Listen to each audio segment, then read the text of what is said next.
ബൈബിളിൽ പഴയ നിയമത്തിലെ എസ്തറിൻ്റെ പുസ്തകത്തെ അടിസ്ഥാനമാക്കി ടോമി ടെനി, മാർക്ക് ആൻഡ്രൂ എന്നീ അമേരിക്കൻ സാഹിത്യകാരന്മാരെഴുതി 2004 പ്രസിദ്ധീകരിക്കപ്പെട്ട നോവലാണ് Hadassah one night with the king.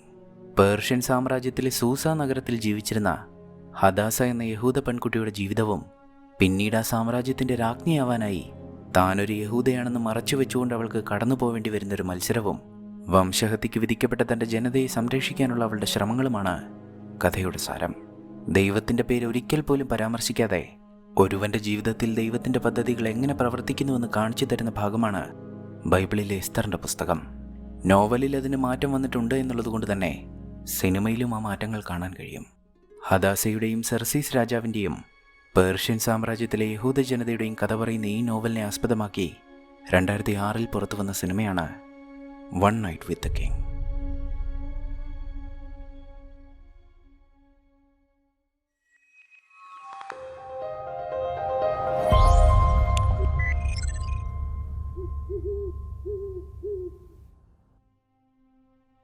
ക്രിസ്തുവിന് 500 വർഷങ്ങൾക്ക് മുൻപാണ് ഹദാസയുടെ കഥ നടക്കുന്നതെങ്കിലും കഥ തുടങ്ങുന്നത് പിന്നെയും 5 നൂറ്റാണ്ടുകൾക്ക് മുൻപാണ്.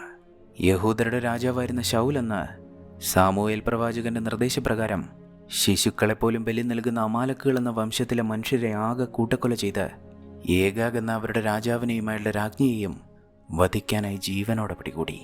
പക്ഷെ അവരെ ഇരുവരെയും വധിക്കാൻ തീരുമാനിച്ചിരുന്ന ആ രാത്രിയിൽ ഏഗാഗിന്റെ രാജ്ഞി അവിടെ നിന്ന് രക്ഷപ്പെടുമെന്ന് ശൗൽ മുൻകൂട്ടി കണ്ടിരുന്നില്ല.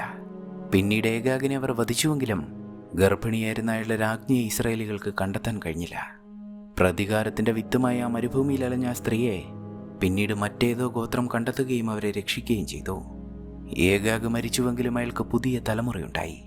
ഇസ്രായേലികളോട് പ്രതികാരം ചെയ്യുക എന്നത് മാത്രമായിരുന്നു ഏഗാഗിന്റെ തലമുറകളുടെ ലക്ഷ്യം. വർഷങ്ങൾ, പതിറ്റാണ്ടുകൾ, നൂറ്റാണ്ടുകൾ അങ്ങനെ കടന്നുപോയി. ഇന്ത്യ മുതൽ എത്യോപ്യ വരെ നീണ്ടുകിടക്കുന്ന പേർഷ്യൻ സാമ്രാജ്യം ഇന്ന് ഭരിക്കുന്നത് സെർസീസ് അഥവാ അഹേശ്വരോസ് എന്നറിയപ്പെടുന്ന പേഗൻ രാജാവാണ്. തലസ്ഥാനമായ സൂസ നഗരത്തിലെ അയാളുടെ വലിയ കൊട്ടാരത്തിലേക്ക് കണ്ണും നട്ട് നിൽക്കുകയായിരുന്നു ഹദാസ എന്ന യഹൂദ പെൺകുട്ടി. ഭാഗ്യമുണ്ടെങ്കിൽ ആ കൊട്ടാരം ഒന്ന് ചുറ്റിക്കാണാൻ തനിക്കും അവസരം ലഭിക്കുമെന്നാണ് ഹദാസയുടെ പ്രതീക്ഷ. ചെറുപ്പത്തിൽ തന്നെ അച്ഛനും അമ്മയും മരിച്ചുപോയ ഹദാസയെ വളർത്തിയത് മോർദക്കായ് എന്നൊരു യഹൂദനാണ്. പ്രായമായ മോർദക്കായെ അമ്മാവൻ എന്നാണ് അവൾ വിളിച്ചിരുന്നതെങ്കിലും മോർദക്കായ് ശരിക്കും ഹദാസയുടെ അച്ഛൻ്റെ ജ്യേഷ്ഠൻ്റെ മകനായിരുന്നു. ജെറുസലേമിൽ നിന്ന് കച്ചവടക്കാർ സൂസയിലേക്ക് എത്തിയപ്പോൾ കച്ചവടക്കാർ തിരിച്ചു പോകുമ്പോൾ താനും അവർക്കൊപ്പം വിശുദ്ധ നഗരത്തിലേക്ക് പോകുമെന്ന് ഹദാസ മോർദക്കായോട് പറയുന്നുണ്ടെങ്കിലും ഹദാസയെ സ്വന്തം മകളെപ്പോലെ സ്നേഹിച്ചിരുന്ന മോർദക്കായി പല ഒഴിവുകളും പറഞ്ഞവളെ പിന്തിരിപ്പിക്കാൻ ശ്രമിച്ചുകൊണ്ടിരുന്നു. അങ്ങനെ ഒരിക്കൽ തൻ്റെ കൂട്ടുകാരികളോടൊപ്പം ഹദാസയ നഗരത്തിലെ ചന്തയിൽ നിൽക്കുമ്പോഴാണ് കറുത്ത കുതിരകളുടെ പുറത്ത് കുറച്ച് മനുഷ്യരവിടേക്ക് കടന്നു വരുന്നത്. കറുത്ത വസ്ത്രങ്ങളും ധരിച്ച ആ മനുഷ്യരെ കണ്ട് ഭയന്ന കുട്ടികളെ ഹദാസ ആശ്വസിപ്പിച്ചുവെങ്കിലും തൻ്റെ വംശത്തെ നശിപ്പിക്കാൻ പ്രതിജ്ഞയെടുത്ത ഏഗാഗിൻ്റെ തലമുറയിൽപ്പെട്ട ഹേമനും സംഘവുമായിരുന്നു അത് എന്ന് ഹദാസയ്ക്ക് മനസ്സിലായിരുന്നില്ല. യഹൂദരോട് പ്രതികാരം ചെയ്യാൻ നൂറ്റാണ്ടുകൾ കാത്തിരുന്ന ആഗായി വംശം പല കാരണങ്ങൾ കൊണ്ടും ഇതുതന്നെയാണ് സമയമെന്ന് മനസ്സിലാക്കിയിരുന്നു. സെർസീസ് രാജാവ് യവനരുമായി യുദ്ധം പ്രഖ്യാപിച്ചിരിക്കുന്ന സമയമായിരുന്നു അത്. യുദ്ധസമയത്ത് രാജ്യത്തെ ഭരണം അസ്ഥിരമാകുമെന്നറിയാവുന്ന ഹേമൻ ഭരണകേന്ദ്രങ്ങളിലേക്ക് കടന്നു കയറാനായി രാജാവിൻ്റെ അച്ഛൻ്റെ ജ്യേഷ്ഠൻ്റെ മകനായ ആത്മാന്ത രാജകുമാരനുമായി ഗൂഢാലോചന നടത്തി. തനിക്ക് കൂടി അവകാശപ്പെട്ട സിംഹാസനം സെർസീസിന് ലഭിച്ചതിൽ അയാളോട് അതിയായ വിരോധമുണ്ടായിരുന്ന ആത്മാന്ത ഹേമൻ എല്ലാ സഹായങ്ങളും വാഗ്ദാനം ചെയ്തു. മറ്റൊരിടത്താകട്ടെ രാത്രിയിൽ ഉറക്കം വരാതെ കിടക്കുകയായിരുന്ന ഹദാസയുടെ മനസ്സ് വളരെ കലുഷിതമായിരുന്നു. പ്രതീക്ഷിക്കാത്തത് എന്തോ വരാൻ പോകുന്നുവെന്ന് അവളുടെ മനസ്സ് പറഞ്ഞുകൊണ്ടിരുന്നു. തൻ്റെ കഴുത്തിൽ കിടന്നിരുന്ന നീലരത്നം പതിച്ച മാലയിൽ തൊട്ടപ്പോഴാണ് കുറച്ച് ആശ്വാസം അവൾക്ക് ലഭിച്ചത്. കുട്ടിക്കാലത്ത് തൻ്റെ അച്ഛനും അമ്മയും സമ്മാനിച്ചതായിരുന്നു അവൾക്ക് ആ മാല. വിശുദ്ധ നാടായ ജെറുസലേമിൽ നിന്ന് കൊണ്ടുവന്ന പ്രകാശം പതിക്കുമ്പോൾ ദാവീദിൻ്റെ നക്ഷത്രങ്ങൾ തെളിയുന്ന ആ മാലയിൽ ദൈവത്തിൻ്റെ മഹത്വം അടങ്ങിയിരിക്കുന്നുവെന്നാണ് ഹദാസയോടെന്ന് അച്ഛൻ പറഞ്ഞത്. നഗരത്തിൽ ഇതെല്ലാം നടക്കുമ്പോൾ രാജകൊട്ടാരത്തിൽ സെർക്സീസ് രാജാവും ആലോചനയിൽ മുഴുകിയിരിക്കുകയായിരുന്നു. തൻ്റെ അച്ഛനെ വധിച്ച ഗ്രീക്കുകാരോട് താൻ ഇതിനോടകം യുദ്ധം പ്രഖ്യാപിച്ചു കഴിഞ്ഞിരിക്കുന്നു. യുദ്ധത്തിന് മുന്നോടിയായി 7 ദിവസം നീണ്ടു നിൽക്കുന്ന വിരുന്നും ആരംഭിച്ചു കഴിഞ്ഞിരിക്കുന്നു. പക്ഷേ ഇപ്പോഴും തൻ്റെ രാജ്ഞിയെ വാഷ്ടി മാത്രമായി യുദ്ധത്തിനെതിരെ നിൽക്കുന്നു. ദിവസങ്ങൾക്ക് ശേഷമാണ് അവർ രാജാവിൻ്റെ അറയിലേക്ക് പ്രവേശിക്കുന്നത്. പക്ഷേ ഇപ്പോഴും അവരുടെ തീരുമാനത്തിൽ മാറ്റം വന്നിട്ടേയില്ല. യുദ്ധത്തിന് മുന്നോടിയായുള്ള വിരുന്ന് ആരംഭിച്ചു കഴിഞ്ഞു.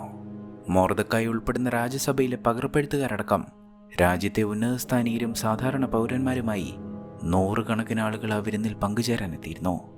രാജാവ് തന്റെ സാമ്രാജ്യത്തിലെ പല പ്രവിശ്യകളുടെയും അധികാരം പല പ്രഭുക്കന്മാരെയുമാണ് ഏൽപ്പിച്ചിരുന്നത്. രാജാവിന്റെ ഏറ്റവും വിശ്വസ്തനും സൈന്യാധിപനുമായ മെമുക്കാനും ബന്ധുവായ ആത്മാന്തയും അവരിൽ ഉൾപ്പെട്ടിരുന്നു. വിരുന്നിലേക്ക് പ്രഭുക്കന്മാരുൾപ്പെടെ അതിഥികളെല്ലാം എത്തിയിരുന്നുവെങ്കിലും രാജാവ് ഇപ്പോഴും അവിടേക്ക് എത്തിയിട്ടില്ല. വാഷ്ടിയുമായി അദ്ദേഹം ഇപ്പോഴും തർക്കിച്ചുകൊണ്ടിരിക്കുകയാണ്. തീഗോളം പോലെ ജ്വലിക്കുന്ന ഗ്രീക്ക് സാമ്രാജ്യത്തോട് യുദ്ധം ചെയ്താൽ അങ്ങ് തോറ്റുപോകുമെന്നാണ് വാഷ്ടി പറയുന്നത്. പക്ഷേ തൻ്റെ അച്ഛനെ വധിച്ച ഗ്രീക്കുകാരോട് പ്രതികാരം ചെയ്യാനായി തയ്യാറായി നിൽക്കുന്ന തന്നെ അപമാനിക്കുന്നതായാണ് സെർക്സീസ് രാജാവിന് തോന്നിയത്. പക്ഷേ സൗമ്യനായ ആ മനുഷ്യൻ അവരോടൊന്നും പറയാതെ വിരുന്നിലേക്ക് പോവുക തന്നെ ചെയ്തു. മനസ്സേറെ കലുഷിതമായിരുന്നുവെങ്കിലും തൻ്റെ പ്രജകളെ പുഞ്ചിരിയോടെ തന്നെയാണ് രാജാവ് അഭിസംബോധന ചെയ്തത്. വിരുന്നിലേക്ക് ക്ഷണമില്ലായിരുന്നുവെങ്കിലും ഇതെല്ലാം കാണാൻ ഹദാസയും അവളുടെ സുഹൃത്ത് ജെസിയും കൊട്ടാരത്തിലേക്ക് എത്തിയിരുന്നു. ജെസിക്ക് തന്നോടൊരു പ്രത്യേക ഇഷ്ടമുണ്ട് എന്ന് അവൾക്കറിയാമായിരുന്നുവെങ്കിലും ഹദാസയ്ക്ക് ജെസി നല്ലൊരു സുഹൃത്ത് മാത്രമായിരുന്നു. ജെറുസലേമിലേക്ക് പോകുന്നതിനെക്കുറിച്ച് അവർ സംസാരിച്ചുകൊണ്ട് നിൽക്കുമ്പോഴാണ് വിരുന്നിൽ ആളുകളുടെ ആർത്തുവിളികൾ അവർ കേൾക്കുന്നത്. മഹത്തരമായ വിരുന്നിലേക്ക് തങ്ങളുടെ രാജ്ഞിയുടെ കൂടി സാന്നിധ്യം ആവശ്യപ്പെട്ടുകൊണ്ടായിരുന്നു ജനങ്ങളുടെ ആർത്തുവിളി. പക്ഷേ രാജാവും രാജ്ഞിയും തമ്മിലുള്ള അഭിപ്രായ വ്യത്യാസങ്ങൾ പ്രജകൾക്കറിയുമായിരുന്നില്ലല്ലോ. എന്നിരുന്നാലും അവരുടെ ആവശ്യം മാനിച്ച് വാഷ്ടിയെ വിരുന്നിലേക്ക് വിളിച്ചുകൊണ്ടുവരാനായി രാജാവ് ആളെ അയച്ചു. പക്ഷേ വാഷ്ടി തിരിച്ചയച്ച മറുപടി സെർസീസിന് വിശ്വസിക്കാൻ കഴിഞ്ഞില്ല. എൻ്റെ അഭിപ്രായത്തെ മാനിക്കാതെ അങ്ങും അങ്ങയുടെ യുദ്ധക്കുതീന്മാരായ പ്രഭുക്കന്മാരും തീരുമാനിച്ചുറപ്പിച്ചൊരു യുദ്ധത്തിൻ്റെ വിരുന്ന്. ഞാൻ ഈ കിരീടവും ധരിച്ച ആ മദ്യപ സംഘത്തിനിടയിലേക്ക് വന്ന് എൻ്റെ അന്തസ്സ് കളങ്കപ്പെടുത്താൻ ഉദ്ദേശിക്കുന്നില്ല എന്നായിരുന്നു വാഷ്ടിയുടെ മറുപടി. രാജാവിൻ്റെ ഭൃത്യനായ ഹേഗ ഈ വിവരം രാജാവിനെ അറിയിച്ചപ്പോൾ ആദ്യം പ്രതികരിച്ചത് ആത്മാന്തയാണ്. പേർഷ്യൻ സാമ്രാജ്യത്തിലെ രാജാവിനെ അദ്ദേഹത്തിൻ്റെ ഭാര്യ അനുസരിക്കുന്നില്ല എന്ന് ഈ നാട്ടിലെ സ്ത്രീകൾ അറിഞ്ഞാൽ എന്താണ് ഉണ്ടാവുക എന്ന് അങ്ങേക്ക് അറിയാമല്ലോ. ഈ രാജ്യത്തെ മറ്റു പുരുഷന്മാരുടെ എന്തിന് ഞങ്ങൾ പ്രഭുക്കന്മാരുടെ ഭാര്യമാർ പോലും തങ്ങളുടെ ഭർത്താക്കന്മാരുടെ വാക്കുകൾ അനുസരിക്കാൻ വിസമ്മതിക്കും. കാലാകാലങ്ങളായി തുടർന്നു വരുന്ന പെരുമാറ്റച്ചട്ടങ്ങളാണ് വാഷ്ടി ലംഘിച്ചിരിക്കുന്നത്. വേഗം തന്നെ അങ്ങ് എന്തെങ്കിലും ചെയ്തേ മതിയാവൂ. വാഷ്ടി തെറ്റ് ചെയ്തിരിക്കുന്നുവെന്നും ആത്മാന്ത പറയുന്നതിൽ കാര്യമുണ്ട് എന്ന് മനസ്സിലാക്കിയ രാജാവ് ഉപദേശം തേടിയത് വിശ്വസ്തനായ മെമുക്കാന്റെ അടുത്താണ്. ചട്ടങ്ങൾ പ്രകാരം രാജാവിനെ രാജ്ഞി അനുസരിക്കാൻ വിസമ്മതിക്കുകയാണെങ്കിൽ രാജ്ഞിയുടെ കിരീടവും ആ രാജകീയ സ്ഥാനവും അവരിൽ നിന്ന് മാറ്റി യോഗ്യയായ മറ്റൊരു സ്ത്രീക്ക് നൽകുകയാണ് ചെയ്യേണ്ടത് എന്ന് മെമുക്കാൻ സെർസീസിനെ അറിയിച്ചു. വാഷ്തി യോഗ്യയാണെന്ന് നീതിമാനായ മെമുക്കാൻ അറിയാമായിരുന്നുവെങ്കിലും രാജ്യത്തെ നിയമങ്ങൾ പ്രകാരം അവർക്ക് ആ സ്ഥാനത്ത് തുടരാൻ അർഹതയുണ്ടായിരുന്നില്ല. തൻ്റെ പ്രജകൾക്ക് മുന്നിൽ അപമാനിതനായ സെർസീസിന് അധികമൊന്നും ആലോചിക്കാനുണ്ടായിരുന്നില്ല. പേർഷ്യൻ സാമ്രാജ്യത്തിന് ഇനി ഒരു രാജ്ഞിയില്ല എന്ന് പ്രഖ്യാപിച്ച് സെർസീസ് ആ വിരുന്നിൽ നിന്നിറങ്ങിപ്പോയി. രാജ്ഞിയില്ല എന്ന് പ്രഖ്യാപിച്ചുവെങ്കിലും താൻ യുദ്ധത്തിന് പോകുമ്പോൾ തൻ്റെ സാമ്രാജ്യത്തെയും അതിലെ ജനങ്ങളെയും ഏൽപ്പിക്കാൻ പുതിയൊരു രാജ്ഞി കൊട്ടാരത്തിലുണ്ടായേ മതിയാവൂന്ന് സെർസീസിന് അറിയാമായിരുന്നു. പിറ്റേന്ന് തന്നെ നാനാ ദിക്കുകളിലേക്ക് രാജാവിൻ്റെ ദൂതന്മാർ പുറപ്പെട്ടു. രാജ്യത്തുടനീളമുള്ള അതിസുന്ദരികളായ കന്യകമാരെ രാജകൊട്ടാരത്തിലേക്ക് കൂട്ടിക്കൊണ്ടുവരാൻ. രാജകൊട്ടാരത്തിലേക്ക് കൊണ്ടുവരുന്ന കന്യകമാർക്ക് ഭൃത്യവേല ചെയ്യാൻ ജെസി ഉൾപ്പെടെ ആ നാട്ടിലെ ചെറുപ്പക്കാരെ രാജാവിൻ്റെ ഭടന്മാർ പിടികൂടുകയും ചെയ്തു. രാജഭടന്മാർ തൻ്റെ ഹദാസയ്ക്കടുത്തേക്കും എത്തുമെന്ന് മൊർദെഖായിക്ക് അറിയാമായിരുന്നു. രാജ്ഞിയാവാൻ സാധിച്ചാൽ അതവളുടെ ഭാഗ്യം തന്നെയാണ്. പക്ഷേ പേഗന്മാരുടെ രാജസഭയിൽ യഹൂദരുടെ വിശ്വാസങ്ങൾക്ക് യാതൊരു വിലയുമില്ല. ഒരുപക്ഷെ ഹദാസ യഹൂദയാണെന്നറിഞ്ഞാൽ തീർച്ചയായും അവർ അവരുടെ വിശ്വാസങ്ങൾക്കും പ്രാർത്ഥനകൾക്കും വിലക്ക് കൽപ്പിച്ചേക്കാം.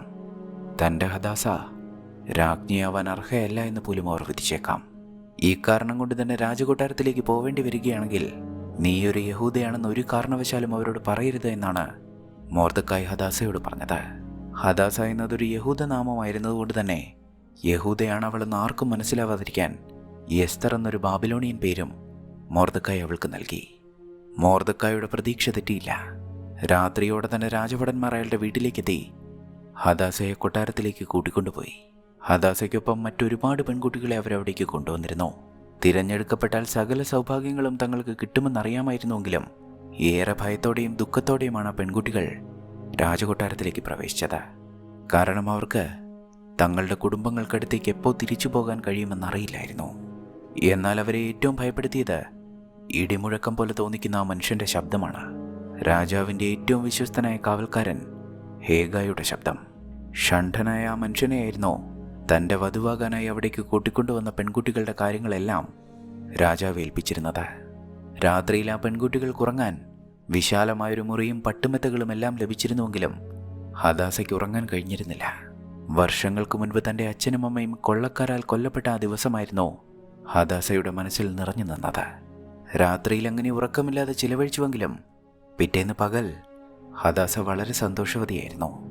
എന്നെങ്കിലും ചുറ്റിക്കാണണമെന്ന് അവൾ ആഗ്രഹിച്ച ആ കൊട്ടാരത്തിൽ ഇന്ന് അവൾ അതിഥിയാണ്. രാജാവിൻ്റെ സ്വന്തം സേവകരാണ് തന്നെയും പരിചരിക്കുന്നത്. കൊട്ടാരത്തിലേക്ക് എത്തിയ പെൺകുട്ടികളിൽ ഏറ്റവും ഊർജ്ജസ്വലയും സുന്ദരിയും ഹദാസ തന്നെയാണ് എന്ന് ഹേഗായി ഉറപ്പിച്ചിരുന്നു. ഇതുകൊണ്ട് തന്നെ അയാൾ കൂടുതൽ ശ്രദ്ധ കൊടുത്തതും ഹദാസയ്ക്ക് തന്നെയാണ്. താനൊരു യഹൂദയാണെന്ന് മനസ്സിലാവാതിരിക്കാൻ തങ്ങൾക്ക് വിലക്കപ്പെട്ട പന്നിയിറച്ചി എടുത്തുവെങ്കിലും അത് കഴിക്കാതെ കുരങ്ങന്മാർക്ക് എറിഞ്ഞു കൊടുക്കുന്ന ഹദാസയ്ക്കടുത്തേക്ക് ഹേഗായി എത്തി. എസ്തർ, നീ എന്താണ് ഈ കുട്ടികളെപ്പോലെ പെരുമാറുന്നത്? നിനക്ക് രാജ്ഞിയാവണ്ടേ? കൊട്ടാരത്തിലെ സൗന്ദര്യ ചികിത്സകളിൽ നീ എന്താണ് പങ്കെടുക്കാത്തത് എന്ന് ഹേഗായി അവളോട് ചോദിച്ചു. രാജ്ഞിയാവാൻ സൗന്ദര്യ ചികിത്സയല്ലല്ലോ വേണ്ടത് എന്നും നന്നായി ചിന്തിക്കുകയും പ്രവർത്തിക്കുകയും സംസാരിക്കുകയും ചെയ്യുകയാണ് വേണ്ടത് എന്ന് ഹദാസ പറഞ്ഞപ്പോൾ നിങ്ങളിതൊക്കെ എങ്ങനെ മനസ്സിലാക്കിയെന്നാണ് ഹേഗായി ചോദിച്ചത്. ഞാൻ പുസ്തകങ്ങൾ വായിക്കാറുണ്ട് എന്ന് ഹദാസ പറഞ്ഞപ്പോൾ ഹേഗായി പൊട്ടിച്ചിരിക്കുകയാണ് ചെയ്തത്. പക്ഷേ അയാളുടെ ആ ചിരിയുടെ അർത്ഥം ഹദാസയ്ക്ക് മനസ്സിലായിരുന്നില്ല. കൊട്ടാരത്തിൻ്റെ ഒരു വശത്ത് തൻ്റെ വധുവാകാൻ പെൺകുട്ടികൾ മത്സരിക്കുമ്പോൾ സെർസീസ് ഇതൊന്നും കാര്യമാക്കാതെ യുദ്ധത്തെക്കുറിച്ചുള്ള ചർച്ചകളിലായിരുന്നു. ജനങ്ങളുടെ ക്ഷേമത്തിനുള്ള പണമെടുത്ത് യുദ്ധം ചെയ്യേണ്ടതില്ല എന്നാണ് മെമുക്കാൻ അഭിപ്രായപ്പെട്ടത്. പക്ഷേ എതിരഭിപ്രായമായിരുന്നു അത്മാന്തി ഉൾപ്പെടെയുള്ള മറ്റു പ്രഭുക്കന്മാർക്ക്. മതിയായ തയ്യാറെടുപ്പുകളില്ലാത്ത യുദ്ധത്തിന് പോയാൽ ഗ്രീക്കുകാർ ജയിക്കുകയും പേർഷ്യൻ സാമ്രാജ്യത്തിലും അവർ ജനാധിപത്യം കൊണ്ടുവരുമെന്നുമാണ് മറ്റു പ്രഭുക്കന്മാർ അഭിപ്രായപ്പെട്ടത്. രാജസഭയിൽ ഇത്തരം അഭിപ്രായ ഭിന്നതകൾ രൂപപ്പെട്ടുവെന്ന് ഇതിനോടകം കൊട്ടാരത്തിലെ കാവൽക്കാരൻ്റെ ജോലി നേടിയിരുന്ന ഹെയ്മൻ മനസ്സിലാക്കി. രാജാവും സഭയും ഇങ്ങനെ യുദ്ധത്തിൻ്റെ ചർച്ചകളിൽ മുഴുകിയിരിക്കുന്ന സമയത്ത് ഹെയ്മനും സംഘവും തങ്ങളുടെ ജോലി തുടർന്നുകൊണ്ടേയിരുന്നു. സൂസ നഗരത്തിൽ യഹൂദർ കൂട്ടമായി പാർക്കുന്ന സ്ഥലങ്ങൾ കണ്ടെത്തുകയായിരുന്നു ഹെയ്മന്റെ ആദ്യത്തെ ലക്ഷ്യം. മറ്റൊരിടത്താകട്ടെ ഇതൊന്നും അറിയാതെ ഹദാസയും മറ്റു പെൺകുട്ടികളും രാജാവിൻ്റെ പ്രീതിക്കായുള്ള തയ്യാറെടുപ്പുകൾ തുടർന്നുകൊണ്ടിരിക്കുകയാണ്. രാജാവിനെക്കുറിച്ചും അദ്ദേഹത്തിൻ്റെ ശീലങ്ങളെക്കുറിച്ചും ഹേഗായി അവർക്ക് പറഞ്ഞുകൊടുത്തു. പനിനീരിൽ കുളിച്ച് മീറ തൈലം പുരട്ടി അവരോരോരുത്തരും രാജാവിൻ്റെ പ്രിയ പത്നിയാവാൻ തയ്യാറെടുത്തു. ഇതിനിടയിൽ ഒരു രാത്രി ഹദാസ തൻ്റെ അറയിലേക്ക് എത്തിയപ്പോൾ അവിടെ ഒരുപാട് പേർഷ്യൻ ചുരുളുകൾ ഇരിപ്പുണ്ടായിരുന്നു. കൊട്ടാരത്തിലേക്ക് വരും മുൻപ് താൻ വായിച്ചുകൊണ്ടിരുന്ന ഗിൽഗമേഷിൻ്റെ കഥകളായിരുന്നു അത്.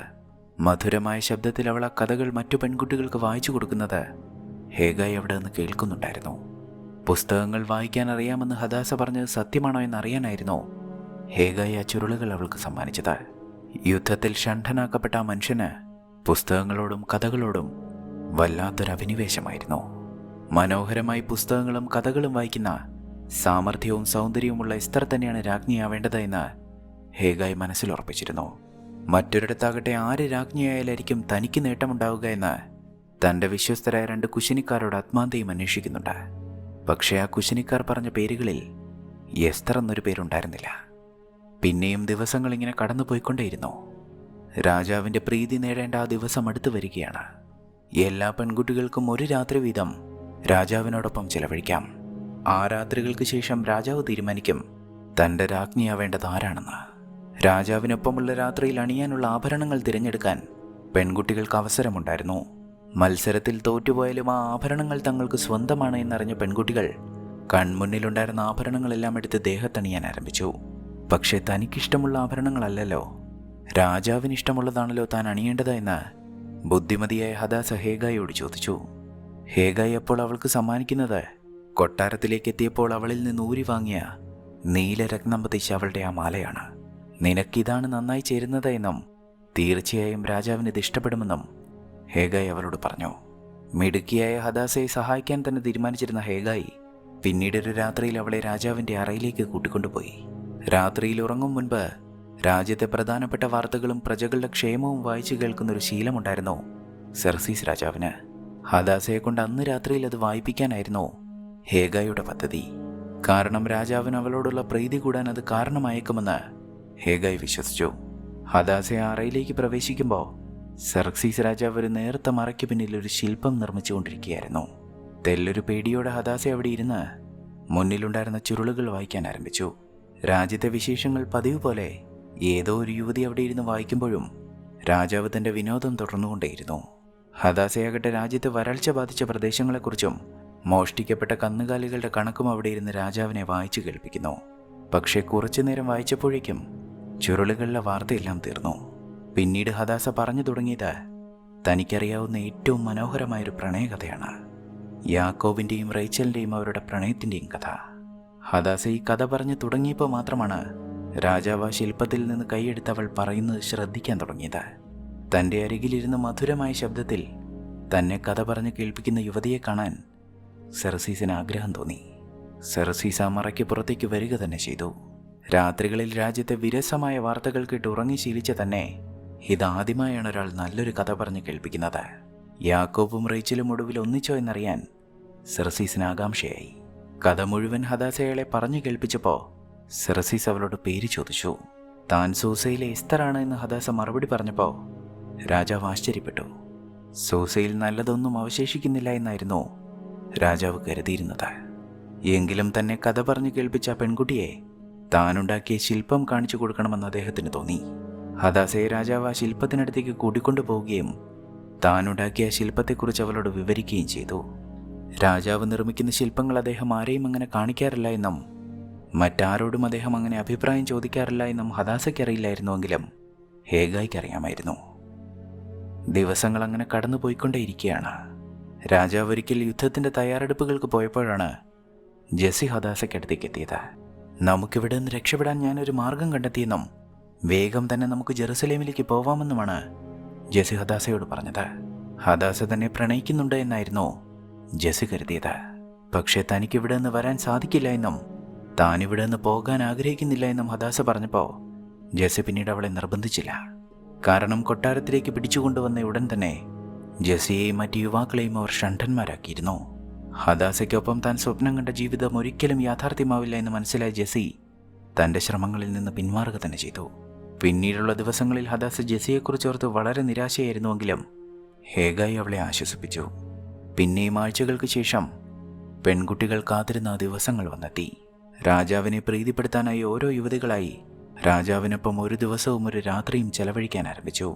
പക്ഷെ ചില യുവതികൾക്ക് ഒരു രാജ്ഞിക്ക് ഏറ്റവും അടിസ്ഥാനമായി അറിഞ്ഞിരിക്കേണ്ട കുതിരസവാരി പോലും അറിയില്ലായിരുന്നു. മറ്റു ചിലരാകട്ടെ രാജാവിനെ കണ്ട് ഭയന്ന് വിറയ്ക്കുകയും അദ്ദേഹത്തിൻ്റെ അടുത്ത് നിന്ന് പരിഭ്രമിച്ച് ഓടിപ്പോവുകയും ചെയ്തു. ചിലരൊക്കെ നന്നായി രാജാവിൻ്റെ പ്രീതി സമ്പാദിക്കാൻ നോക്കിയെങ്കിലും അവരെ ഒന്നും സെർസീസിന് ഇഷ്ടമായതുമില്ല. ദിവസങ്ങൾക്ക് ശേഷം അങ്ങനെ ഹദാസയുടെ ഊഴമെത്തി. സൂസയിലെ ഒരു സാധാരണ യുവതിയായി രാജാവിൻ്റെ അറയിലേക്ക് പ്രവേശിച്ച് രാജ്ഞിയായി മടങ്ങി വരുമെന്ന് അനുഗ്രഹിച്ച് ഹേഗായി അവളെ അവിടേക്ക് പറഞ്ഞയച്ചു.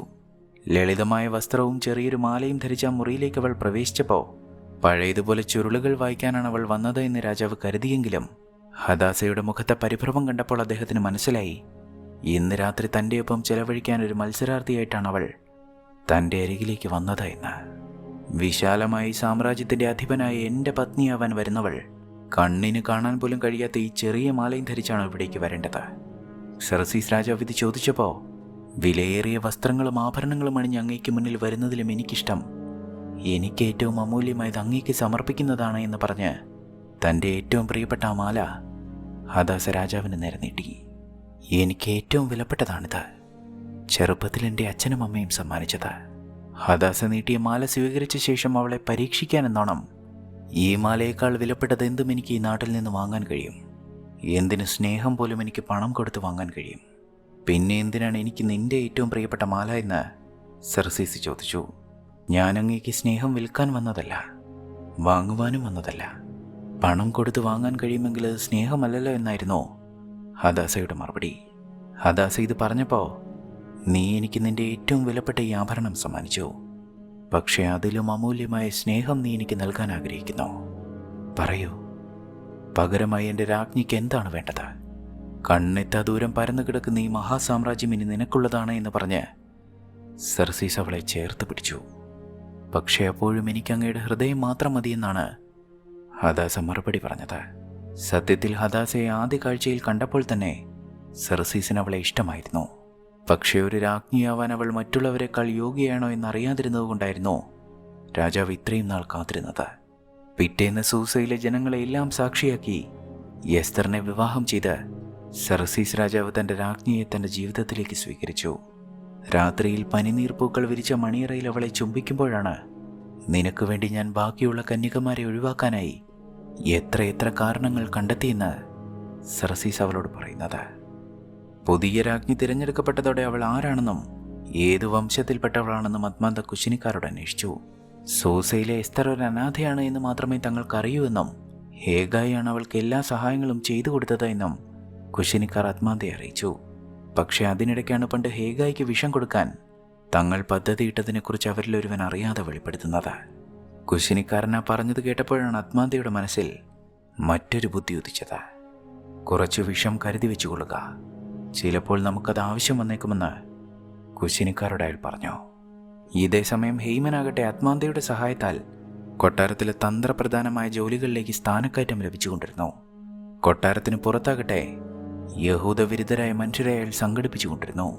രഹസ്യ കേന്ദ്രങ്ങളിലെ അവരുടെ സമ്മേളനങ്ങളിൽ യഹൂദരെ കൊല്ലേണ്ടതിൻ്റെയും നാടുകടത്തേണ്ടതിൻ്റെയും ആവശ്യകത ഹേമൻ തൻ്റെ അനുയായികളോട് പ്രസംഗിച്ചുകൊണ്ടിരുന്നു. കൊട്ടാരത്തിലാകട്ടെ വിവാഹത്തിൻ്റെ ആഘോഷങ്ങളും വിരുന്നുകളും അവസാനിച്ചിരുന്നില്ല. രാജ്യത്തിൻ്റെ നാനാദിക്കുകളിൽ നിന്ന് മനുഷ്യർ തങ്ങളുടെ പുതിയ രാജ്ഞിയെ കാണാൻ അവിടേക്ക് എത്തിക്കൊണ്ടിരുന്നു. തങ്ങളുടെ രാജ്ഞി എസ്തറിനെ കാണാൻ എത്തിയവരുടെ കൂട്ടത്തിൽ മൊർദെഖായും ഉണ്ടായിരുന്നു. നമ്മുടെ ദൈവം എത്ര മഹനീയനാണ്! നമ്മുടെ ആ കൊച്ചു വീട്ടിൽ നിന്ന് എൻ്റെ ഹദാസയെ ദൈവം ഈ കൊട്ടാരം വരെ ഉയർത്തിയിരിക്കുന്നു. സന്തോഷവാനായി അങ്ങനെ ആ കൊട്ടാരത്തിൽ നിന്ന് മടങ്ങുന്ന വഴിക്കാണ് കുശിനിക്കാർ പരസ്പരം വിഷത്തെക്കുറിച്ച് സംസാരിക്കുന്നത് മൊർദെഖായി കേട്ടത്. സംശയം തോന്നിയവരെ പിന്തുടർന്നു ചെന്നപ്പോൾ അയാൾ കാണുന്നത് കുശിനിക്കാരൊരു മരുന്ന് കടയിലേക്ക് കയറുന്നതും എന്തോ സാധനം വാങ്ങി അവർ തിരിച്ചു പോകുന്നതുമാണ്. മൊർദെഖായിയുടെ പരിചയക്കാരൻ കൂടിയായ കച്ചവടക്കാരനോട് അന്വേഷിച്ചപ്പോൾ വിഷമാണ് അവർ വാങ്ങിയത് എന്ന് മൊർദെഖായിക്ക് മനസ്സിലായി. ഇക്കാര്യം അറിഞ്ഞ ഉടൻ തന്നെ മൊർദെഖായി ആ വിവരം ചുരുളിൽ എഴുതി ഹദാസയ്ക്ക് കൊടുത്തുവിട്ടു. കുശിനിക്കാർ വിഷം വാങ്ങിയിരിക്കുന്നുവെന്നും രാജാവിനെ അവർ അപായപ്പെടുത്താൻ സാധ്യതയുണ്ട് എന്നുമായിരുന്നു മൊർദെഖായിയുടെ സന്ദേശം. പക്ഷേ ഈ സമയം തന്നെ രാജാവും മെമുക്കാനും യുദ്ധപരിശീലനത്തിനായി ഒരുപാട് ദൂരെ പോയിരുന്നതുകൊണ്ട് തന്നെ ഹദാസ ഈ വിവരം ആദ്യം അറിയിക്കുന്നത് അത്മാന്തയാണ്. ഹേഗായിയാകട്ടെ ഉടൻ തന്നെ ഇക്കാര്യങ്ങൾ അന്വേഷിക്കുവാനായി കൊട്ടാരത്തിലെ പ്രധാന കാവൽക്കാരനെയും പറഞ്ഞയച്ചു. തങ്ങളുടെ പദ്ധതി പാളിയെന്ന് മനസ്സിലായെങ്കിലും മുഖത്ത് അതൊന്നും പ്രകടിപ്പിക്കാതെയാണ് അത്മാന്ത ഹദാസയോട് സംസാരിച്ചത്. കുറച്ചു സമയത്തിന് ശേഷം വിവരങ്ങൾ അന്വേഷിക്കാൻ പോയ പ്രധാന കാവൽക്കാരനും മടങ്ങിയെത്തി. ഹെയ്മനായിരുന്നു അത്. താൻ കുശിനിക്കാരെ ചോദ്യം ചെയ്തുവെന്നും രാജാവിനെ കൊല്ലാൻ അവർ സ്വമേധയാ തീരുമാനിച്ചതാണെന്നും ഇരുവരെയും തുറുങ്കിലടച്ചുവെന്നും ഹേമൻ അവരെ അറിയിച്ചു. പക്ഷേ രാജാവിനെ കൊല്ലാൻ പദ്ധതിയിട്ട ചതിയന്മാരോട് തന്നെയാണ് തങ്ങൾ ഇക്കാര്യം പറഞ്ഞത് എന്ന് ഹദാസയും ഹേഗയും തിരിച്ചറിഞ്ഞില്ല. എന്തു തന്നെയായാലും അപ്പോൾ തന്നെ രാജാവിനെ രക്ഷിച്ചത് മൊർദെഖായി എന്ന യഹൂദനാണെന്ന് കൊട്ടാരത്തിലെ രേഖകളിൽ എഴുതി ചേർക്കാൻ ഹദാസ ഹേഗയോട് പറഞ്ഞു. തങ്ങളുടെ ഈ പദ്ധതി പരാജയപ്പെട്ടുവെങ്കിലും വീണ്ടും ഒരവസരത്തിനായി അത്മാന്തയും അയാളുടെ വിശ്വസ്തനായി മാറിയ ഹേമനും കാത്തിരുന്നു. ഹദാസയ്ക്കാകട്ടെ വീണ്ടും രാത്രിയിൽ ഉറക്കം നഷ്ടപ്പെട്ടു കഴിഞ്ഞിരുന്നു. രാജാവിന് എന്തെങ്കിലും അപായം സംഭവിച്ചേക്കുമെന്ന് അവൾ ഭയന്നു. തീരെ ഉറക്കമില്ലാതെയായതോടെ കുറച്ച് സമാധാനത്തിനായി ഹേഗായ്ക്കൊപ്പം നഗരത്തിലേക്ക് ഇറങ്ങി നടക്കാൻ തന്നെ അവൾ തീരുമാനിച്ചു. പാതിരാവിൽ നഗരത്തിൽ ഇടുങ്ങിയ തെരുവുകളിലൂടെ അങ്ങനെ നടക്കുന്നതിനിടയ്ക്കാണ് ഹദാസ അവിടെ ഒരു ആരവം കേൾക്കുന്നത്. ഹേഗായ്ക്കൊപ്പം അവൾ ആ കെട്ടിടത്തിനുള്ളിലേക്ക് പ്രവേശിക്കുമ്പോൾ കാണുന്നത് യഹൂദരെ ഇല്ലായ്മ ചെയ്യുന്നതിനെക്കുറിച്ച് സംസാരിച്ചു കൊണ്ട് നിൽക്കുന്ന ഹേമനെയും ചുറ്റും അയാൾക്ക് വേണ്ടി ആരവം മുഴക്കുന്ന അയാളുടെ അനുയായികളെയുമാണ്. വേഷം മാറി അവിടേക്കെത്തിയ തങ്ങളുടെ രാജ്ഞിയെ ആ ജനക്കൂട്ടം തിരിച്ചറിഞ്ഞില്ല. ഹേമന്റെ വാക്കുകൾ കാർത്തു വിളിച്ച് നിൽക്കുകയാണവർ. ഒന്നോ രണ്ടോ യഹൂദർ വിചാരിച്ചാൽ നമ്മുടെ നാടിനെ അവർക്കൊന്നും ചെയ്യാൻ കഴിയില്ല. പക്ഷേ അവർ സംഘടിച്ചാൽ ആ വംശം ലോകം തന്നെ പിടിച്ചടക്കും വിധം അപകടകാരികളാകും. ഗ്രീക്കുകാരോടൊപ്പം ചേർന്ന് ഈ സാമ്രാജ്യം പിടിച്ചടക്കാൻ അവർ ശ്രമിച്ചുകൊണ്ടിരിക്കുകയാണ്. ഹേമൻ ഇത് പ്രസംഗിച്ചുകൊണ്ട് നിൽക്കുമ്പോഴാണ് ഹദാസ അവിടെ ഉണ്ടായിരുന്ന പതാകയിലെ ഒരു ചിഹ്നം ശ്രദ്ധിക്കുന്നത്. താൻ ആ ചിഹ്നം മുൻപ് കണ്ടിട്ടുണ്ട് എന്ന് മനസ്സിലാക്കി ഹദാസ വേഗം തന്നെ കൊട്ടാരത്തിലേക്ക് എത്തി അവിടുത്തെ ഗ്രന്ഥശാലയിൽ നിന്ന് ചില ചുരുളുകൾ എടുത്ത് പരിശോധിക്കാൻ ആരംഭിച്ചു. വർഷങ്ങൾക്ക് മുൻപ് ഹേമനും സംഘവും സൂസയിലേക്ക് എത്തിയിരുന്നുവെന്നും ചില സേവനങ്ങൾക്കായി അയാൾക്ക് കൊട്ടാരത്തിൽ നിന്ന് പ്രതിഫലങ്ങൾ ലഭിച്ചിട്ടുണ്ടായെന്നും ഹദാസ മനസ്സിലാക്കി. പക്ഷേ ഹേമൻ മുൻപ് സൂസയിലേക്ക് വന്ന വർഷം പരിശോധിച്ചപ്പോഴാണ് ഹദാസ ഞെട്ടിപ്പോയത്. തൻ്റെ അച്ഛനും അമ്മയും കൊള്ളക്കാരുടെ കഠാരകളാൽ കൊല്ലപ്പെട്ട വർഷം തന്നെയായിരുന്നു അത്. അന്ന് ആ കഠാര ഏന്തിയ കൈകളിലാണ് മുൻപ് ഹദാസ ആ ചിഹ്നം കണ്ടിട്ടുള്ളത്. തൻ്റെ അച്ഛനെയും അമ്മയും കൊള്ളക്കാർ കൊന്നതല്ല എന്നും മുൻപ് യഹൂദരെ കൊന്നൊടുക്കാനായി സൂസയിലേക്കെത്തിയ ഹേമനും സംഘവുമാണ് ചെയ്തത് എന്നും ഹദാസ തിരിച്ചറിയുകയായിരുന്നു. താൻ മനസ്സിലാക്കിയ സത്യം ഉൾക്കൊള്ളാൻ കഴിയാതെ തരിച്ചിരിക്കുന്ന ഹദാസയ്ക്കടുത്തേക്ക് ഹേമൻ കടന്നു വന്നു. പാതിരാവിലെ ഗ്രന്ഥശാലയിലും അതിന് പുറത്തും ആരും ഉണ്ടായിരുന്നില്ല എന്നുള്ളതുകൊണ്ട് തന്നെ ഹദാസ നന്നേ ഭയന്ന് വിറച്ചു. ഞങ്ങളുടെ രാജ്ഞി ഈ അസമയത്തും ഈ ഗ്രന്ഥശാലയിൽ ചിലവഴിക്കുന്നത് എന്തിനാണ് എന്ന് ചോദിച്ച് നിലത്ത് വീണ് കിടക്കുന്നൊരു ചുരുൾ ഹെയ്മൻ എടുത്തു വെക്കുമ്പോൾ താൻ ഹെയ്മനെക്കുറിച്ച് വായിച്ചുകൊണ്ടിരുന്ന ആ ചുരുൾ ഹദാസ കത്തിച്ചു കളഞ്ഞു. ഹെയ്മനാണത് ചവിട്ടിക്കെടുത്തിയതെങ്കിലും കത്തിപ്പോയതുകൊണ്ട് തന്നെ അതിൻ്റെ ഉള്ളടക്കം അയാൾക്ക് വായിക്കാൻ കഴിഞ്ഞില്ല. ഹദാസ വേഗം തന്നെ അവിടെ നിന്ന് പോയെങ്കിലും എന്തിനാണ് അവർ തന്നെ കണ്ട് പരിഭ്രമിച്ചതെന്ന് ഹെയ്മൻ അപ്പോഴും മനസ്സിലായില്ല. ഇതേ സമയം തന്നെ മറ്റൊരിടത്ത് വിവാഹത്തിന് ശേഷം ഉടനെ തന്നെ യുദ്ധപരിശീലനത്തിനായി പുറപ്പെടേണ്ടി വന്ന സർസീസ് രാജാവിന് തൻ്റെ എസ്തറിനടുത്തേക്ക് പോവാൻ തിടുക്കമായിരുന്നു. എസ്തർ അറിയാതെ അവൾക്കടുത്തേക്ക് ചെല്ലാമെന്ന് കരുതിയ സർസീസ് തൻ്റെ വരവ് ആരും അറിയാതിരിക്കാൻ കൊട്ടാരത്തിൻ്റെ പ്രധാന കവാടം ഒഴിവാക്കി പിന്നിലുള്ള വാതിലിലൂടെയാണ് പോവാൻ തീരുമാനിച്ചത്. പക്ഷേ താൻ അന്ന് രാത്രി അറിഞ്ഞ കാര്യങ്ങൾ സംസാരിക്കുവാനായി ഹദാസ മോർദക്കായി അവിടേക്ക് വിളിച്ചു വരുത്തിയിരുന്നു. കൊട്ടാരത്തിൻ്റെ പൂന്തോട്ടത്തിൽ നിന്ന് എസ്തർ ആരോടോ സംസാരിക്കുന്നതും അയാളെ കെട്ടിപ്പിടിക്കുന്നതും ഈ സമയം അവിടേക്ക് വന്ന സർസീസും മെമുക്കാനും കാണുന്നുണ്ടായിരുന്നുവെന്ന് ഹദാസ തിരിച്ചറിഞ്ഞില്ല. പിന്നീട് കൊട്ടാരത്തിലേക്ക് എത്തിയപ്പോൾ പ്രതീക്ഷിക്കാതെ അവിടേക്ക് എത്തിയ രാജാവ് അവളോട് ദേഷ്യത്തോടെ പെരുമാറുന്നത് എന്തിനാണെന്നും ഹദാസയ്ക്ക് മനസ്സിലായില്ല. നീ ഇന്ന് നിന്റെ കഴുത്തിലെ മാല മറന്നതുപോലെ നിന്റെ ഹൃദയവും എവിടെയെങ്കിലും മറന്നുവെച്ചോ എന്ന് മാത്രമാണ് സർസീസ് അവളോട് ചോദിച്ചത്. പെട്ടെന്ന് അദ്മാന്തെ അവിടേക്ക് കടന്നു വന്നതുകൊണ്ട് രാജാവ് കൂടുതലൊന്നും ചോദിച്ചില്ല. അന്നേ ദിവസം രാത്രിയിൽ രാജാവിൻ്റെ അറയിലേക്ക് പോയ ഹദാസ കേൾക്കുന്നത് അദ്ദേഹത്തിൻ്റെ മുറിയിൽ നിന്ന് ഏതോ സ്ത്രീയുടെ ചിരിയും സല്ലാപവുമാണ്. ദുഃഖിതയായ മുറിയിലേക്ക് പ്രവേശിക്കാതെ ഹദാസ എവിടെ നിന്ന് മടങ്ങിയതുകൊണ്ട് തന്നെ രാജാവിൻ്റെ കിടക്ക തയ്യാറാക്കിക്കൊണ്ടിരുന്നൊരു ജോലിക്കാരനും ജോലിക്കാരിയുമായിരുന്നു ആ മുറിയിലുണ്ടായിരുന്നത് എന്ന് അവൾ തിരിച്ചറിഞ്ഞില്ല. ഇതേ സമയം മറ്റൊരിടത്ത് ദുഃഖിതനായിരുന്ന സർസീസ് രാജാവിനെ മെമുക്കാൻ ആശ്വസിപ്പിക്കുന്നുണ്ട്. പക്ഷേ തൻ്റെ എസ്തർ തന്നെ ചതിക്കുമെന്ന് അദ്ദേഹം അപ്പോഴും വിശ്വസിച്ചിരുന്നില്ല. കാര്യങ്ങളൊന്നും തന്നോടവൾ തുറന്നു പറയാത്തതിലായിരുന്നു സർസീസിന് നീരസം. വിവാഹത്തിന് ശേഷം എസ്തർ ആരാണെന്നും അവളുടെ വംശം ഏതാണെന്നും രാജാവ് ചോദിച്ചിരുന്നുവെങ്കിലും വഴിയെല്ലാം താൻ പറയാമെന്ന് മാത്രമായിരുന്നു തൻ്റെ എസ്തർ അയാളോട് പറഞ്ഞിരുന്നത്. ദിവസം ഇത്രയും കഴിഞ്ഞിട്ടും എസ്തർ തന്നോട് എന്തൊക്കെയോ ഒളിക്കുന്നുവെന്ന തോന്നലായിരുന്നു സർസീസിൻ്റെ ദുഃഖത്തിന് കാരണം.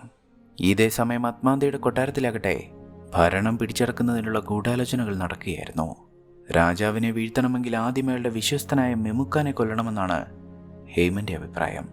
മെമുക്കാനെ അത്മാന്തയുടെ കൊട്ടാരത്തിലേക്ക് വിളിച്ചു വരുത്തി അയാളെ വധിച്ച് ആ കുറ്റം യഹൂദരുടെ തലയിൽ കെട്ടിവെക്കാമെന്നാണ് ഹെയ്മൻ പറഞ്ഞത്. യഹൂദരാണ് മെമുക്കാനെ വധിച്ചത് എന്ന് വന്നാൽ യഹൂദർ ഗ്രീക്കുകാരെ സഹായിക്കുകയാണെന്ന് രാജാവ് വിശ്വസിക്കുമെന്ന് ഹെയ്മൻ അറിയാമായിരുന്നു. പദ്ധതി പ്രകാരം അന്ന് രാത്രിയിൽ അത്മാന്ത മെമുക്കാനെ തൻ്റെ മാളികയിലേക്ക് ക്ഷണിച്ചു. ഇടയ്ക്ക് വെച്ച് യഹൂദ വസ്ത്രധാരികളായ കുറച്ച് അക്രമകാരികൾ മെമുക്കാന് നേരെ ചാടി വീണു. പക്ഷെ പെട്ടെന്ന് എവിടെ നിന്നോ കുറച്ച് അമ്പുകൾ വന്ന അക്രമകാരികളുടെ ദേഹത്ത് തറച്ചു. ഹെയ്മന്റെ അമ്പുകളായിരുന്നു അത്. മരിച്ചു വീണ അക്രമകാരികൾ അത്മാന്തയുടെ സഹായികളായ യഹൂദരാണ് എന്നും ഞാൻ ഈ വഴി വന്നില്ലായിരുന്നുവെങ്കിൽ അവർ അങ്ങയെ കൊന്നുകളഞ്ഞേനെയെന്നും ഹെയ്മൻ മെമുക്കാനോട് പറഞ്ഞു. ഇതേ സമയം കൊട്ടാരത്തിലാകട്ടെ ഹദാസ വീണ്ടും രാജാവിൻ്റെ അറയിലേക്ക് എത്തിയിരുന്നു. ഇത്തവണയെങ്കിലും അവൾ തന്നോട് കാര്യങ്ങൾ തുറന്നു പറയുമെന്നാണ് രാജാവ് കരുതിയതെങ്കിലും തലേന്ന് രാത്രിയിൽ അദ്ദേഹത്തിൻ്റെ മുറിയിൽ നിന്ന് മറ്റൊരു സ്ത്രീയുടെ ശബ്ദം കേട്ടതിൽ ഏറെ ദുഃഖിതയായിരുന്ന ഹദാസ സർസീസ് രാജാവിൻ്റെ മുഖത്തേക്ക് നോക്കാൻ പോലും മടിച്ചു. അപ്പോഴാണ് മെമുക്കാനെ വധിക്കാൻ ശ്രമമുണ്ടായെന്നുള്ള വാർത്ത രാജാവ് അറിയുന്നത്. തൻ്റെ വിശ്വസ്തരിലൊരാളായ ആത്മാന്തയാണ് അതിന് പിന്നിലെന്നറിഞ്ഞപ്പോൾ സർസീസിനത് വിശ്വസിക്കാൻ കഴിഞ്ഞില്ല. പക്ഷേ താനല്ല ഇതെല്ലാം ഹെയ്മന്റെ പദ്ധതികളാണ് എന്നും തന്നെയും അയാളെ കെണിയിൽപ്പെടുത്തിയതാണ് എന്നും ആത്മാന്ത സർസീസിനെ ധരിപ്പിക്കാൻ ശ്രമിച്ചു. പക്ഷേ ഒരു ചതിയനെ പിടികൂടാൻ താനൊരു ചതിയനെ പോലെ അയാളോടൊപ്പം നിന്നുവെന്ന് മാത്രമേ ഉള്ളൂ എന്നാണ് ഹെയ്മൻ പറഞ്ഞത്. തെളിവുകളെല്ലാം ആത്മാന്തയ്ക്കെതിരായിരുന്നു. കാരണം മെമുക്കാനെ കൊല്ലാൻ വന്നത് ആത്മാന്തയുടെ ആളുകൾ തന്നെയായിരുന്നു. ആത്മാന്തയുടെ കീഴിൽ നിന്നാൽ താൻ എന്നും അങ്ങനെ നിൽക്കേണ്ടി വരുമെന്നറിയാവുന്ന ഹെയ്മൻ ആത്മാന്തയെ ഒഴിവാക്കി രാജാവിൻ്റെയും മെമുക്കാൻ്റെയും വിശ്വാസം പിടിച്ചുപറ്റാൻ നടപ്പിലാക്കിയ പദ്ധതിയായിരുന്നു അത്. ഹെയ്മന്റെ ആ പദ്ധതി വിജയം കാണുക തന്നെ ചെയ്തു. ആത്മാന്തയെ തുറുങ്കിലടച്ചയാളുടെ സ്ഥാനവും സ്വത്തുക്കളും ഹെയ്മന് നൽകാൻ രാജാവ് ഉത്തരവിട്ടു. ഇതിനെല്ലാം ശേഷം പിറ്റേന്ന് രാത്രിയും സർസീസ് എസ്തറിനടുത്തേക്കെത്തി. ഞാൻ ഈ മഹാസാമ്രാജ്യത്തിൻ്റെ രാജാവാണ്. എൻ്റെ സ്ഥാനം മോഹിച്ച് എൻ്റെ ചുറ്റിലും ചതിയന്മാരാണ്. പക്ഷെ അപ്പോഴും ഞാൻ നിന്നെ വിശ്വസിക്കുന്നു. എന്നാൽ നീ ഇപ്പോഴും എന്നോട് പലതും മറച്ചു വയ്ക്കുന്നു. നിന്റെ ഹൃദയം നീ മറ്റെവിടെയെങ്കിലും മറന്നു വെച്ചുപോ എന്ന് വീണ്ടും സർസീസ് അവളോട് ചോദിച്ചു. പക്ഷെ അതങ്ങനെയൊന്നുമല്ല എന്നും സമയമാകുമ്പോൾ ഞാൻ എല്ലാം അങ്ങയോട് തുറന്നു പറയാമെന്നുമാണ് ഹദാസ അയാളോട് പറഞ്ഞത്. താനൊരു യഹൂദയാണെന്നും താൻ അദ്ദേഹത്തോട് പറഞ്ഞ എസ്തർ എന്ന പേര് പോലും ഒരു കള്ളമാണെന്നും അദ്ദേഹം അറിഞ്ഞാൽ രാജാവ് തന്നെ വെറുക്കുമെന്ന് ഹദാസ ഭയപ്പെട്ടിരുന്നു. യുദ്ധം ആരംഭിക്കാൻ ഇനിയും കുറച്ച് ദിവസങ്ങൾ കൂടി അവശേഷിക്കുന്നുള്ളൂ. രാജ്യത്തിൻ്റെ അതിർത്തികളിലും സഖ്യരാജ്യങ്ങളിലും കൊടും വരൾച്ച തുടങ്ങിയിരുന്നതുകൊണ്ട് തന്നെ യുദ്ധച്ചെലവുകൾക്കുള്ള പണം കണ്ടെത്താൻ സെർസീസിനും പ്രഭുക്കന്മാർക്കും കഴിഞ്ഞില്ല. രാജാവ് ഇങ്ങനെയൊരു പ്രതിസന്ധിയിൽ നിൽക്കുമ്പോഴാണ് കൂടുതൽ അധികാരം ലഭിച്ച ഹേമൻ തൻ്റെ പദ്ധതി പറയുന്നത്. നമ്മുടെ ഈ രാജ്യത്ത് വളരെ കുറച്ച് യഹൂദരേ ഉള്ളുവെങ്കിലും വലിയൊരു ശതമാനം സമ്പത്തും കൈയാളുന്നത് അവരാണ്. യുദ്ധത്തിനായി എന്തുകൊണ്ട് അവരുടെ സ്വത്തുക്കൾ പിടിച്ചെടുത്തുകൂടാ എന്ന് ഹേമൻ ചോദിച്ചു. യഹൂദർ അവരുടെ സ്വത്തുക്കൾ വെറുതെ തരുമെന്നാണോ നിങ്ങൾ കരുതിയത് എന്ന് അക്കൂട്ടത്തിലുണ്ടായിരുന്നൊരു പ്രഭു അയാളെ പരിഹസിച്ചു. യഹൂദർ ഗ്രീക്കുകാരെ സഹായിക്കുന്നവരാണെന്ന് ആർക്കാണ് അറിയാത്തത്? മെമുക്കാനെ കൊല്ലാൻ വന്ന അത്മാന്തയുടെ ആളുകളും യഹൂദരാണെന്ന് മറന്നുപോകരുത്. യഹൂദർ നമ്മുടെ ദൈവങ്ങളിലോ നമ്മുടെ രാജ്യത്തെ നിയമങ്ങളിലോ വിശ്വസിക്കുന്നില്ല. അവരവരുടെ ദൈവത്തിൽ മാത്രമാണ് വിശ്വസിക്കുന്നത്. രാജാക്കന്മാരുടെ രാജാവായി ഒരുവൻ വരുമെന്നും അവൻ എല്ലാവരെയും സ്വതന്ത്രരാക്കുമെന്നുമാണ് അവർ വിശ്വസിക്കുന്നത്. എല്ലാവരെയും സ്വതന്ത്രരാക്കും പോലും. ഗ്രീക്കുകാരുടെ ജനാധിപത്യവുമായി ഈ ആശയത്തിന് എന്താണ് വ്യത്യാസമുള്ളത്? രാജ്യദ്രോഹികളായി വംശത്തെ കൊന്നവരുടെ സ്വത്തുക്കൾ കൈക്കലാക്കാമെന്നും ആ സ്വത്തുക്കൾ കൊണ്ട് യുദ്ധം ചെയ്ത് ഗ്രീക്കുകാരെ പരാജയപ്പെടുത്താമെന്നും ഹേമൻ പറഞ്ഞപ്പോൾ മെമുക്കാൻ അതിന് സമ്മതിച്ചില്ല. കുട്ടികളെയും സ്ത്രീകളെയും ഉൾപ്പെടെ കൊന്നൊടുക്കുന്നതിനെക്കുറിച്ചാണ് ഇയാൾ പറയുന്നത് എന്ന് മെമുക്കാൻ പറഞ്ഞപ്പോൾ മറ്റെന്താണ് മാർഗമെന്നാണ് സെർസീസ് ചോദിച്ചത്. തൻ്റെ രാജാവ് ഒരിക്കലും അങ്ങനെ ചോദിക്കുമെന്ന് മെമുക്കാൻ കരുതിയിരുന്നില്ല. അങ്ങയുടെ അച്ഛൻ്റെ മരണത്തിനാണ് അങ്ങ് പ്രതികാരം ചെയ്യാൻ പോകുന്നത്. അദ്ദേഹത്തിൻ്റെ യശസ്സിന് കോട്ടം വരുത്തരുത്. നമ്മുടെ സഹോദരങ്ങളുടെ രക്തം പുരണ്ട കൈകളുമായാണ് അങ്ങ് യുദ്ധത്തിന് പോകുന്നതെങ്കിൽ സൈന്യത്തെ നയിക്കാൻ അങ്ങയുടെ ഈ സൈന്യാധിപൻ ഉണ്ടാകില്ല എന്ന് പറഞ്ഞ് മെമുഖാൻ അവിടെ നിന്ന് പോയി. പിന്നീട് അയാൾ സഹായം അഭ്യർത്ഥിക്കുന്നത് തങ്ങളുടെ രാജ്ഞിയോടാണ്. ഹേമന്റെ പദ്ധതി പ്രകാരം രാജാവ് യഹൂദരെ എല്ലാം കൊന്നൊടുക്കാൻ തയ്യാറെടുക്കുകയാണെന്നും ചെയ്യാൻ കഴിയുന്നത് എന്തെങ്കിലും ചെയ്യണമെന്നും മെമുഖാൻ ഹദാസയോട് പറഞ്ഞു. അന്നേ ദിവസം രാത്രി ഗ്രന്ഥശാലയിലിരിക്കുന്ന സെർസീസിനടുത്തേക്കെത്തി തനിക്ക് കുറച്ച് കാര്യങ്ങൾ പറയാനുണ്ട് എന്ന് ഹദാസ പറഞ്ഞപ്പോൾ തൻ്റെ പത്നി തൻ്റെ മുന്നിൽ മനസ്സ് തുറക്കുകയാണ് എന്ന് കരുതി സെർസീസ് രാജാവ് സന്തോഷിച്ചു. പക്ഷേ രാജ്യകാര്യങ്ങളാണ് തനിക്ക് പറയാനുള്ളത് എന്ന് അവൾ പറഞ്ഞപ്പോൾ രാജാവ് അവളോട് കുപിതനായി. യഹൂദരെക്കുറിച്ച് സംസാരിക്കാൻ മെമുക്കാൻ തന്നെയായിരിക്കും അവളെ അവിടേക്ക് പറഞ്ഞയച്ചിട്ടുണ്ടാവുക എന്ന് സെർസീസിന് അറിയാമായിരുന്നു. എന്നോട് ഇത്രയും കാലം മറച്ചു വെച്ചതെല്ലാം നീ പറയുമെന്നാണ് ഞാൻ കരുതിയത്.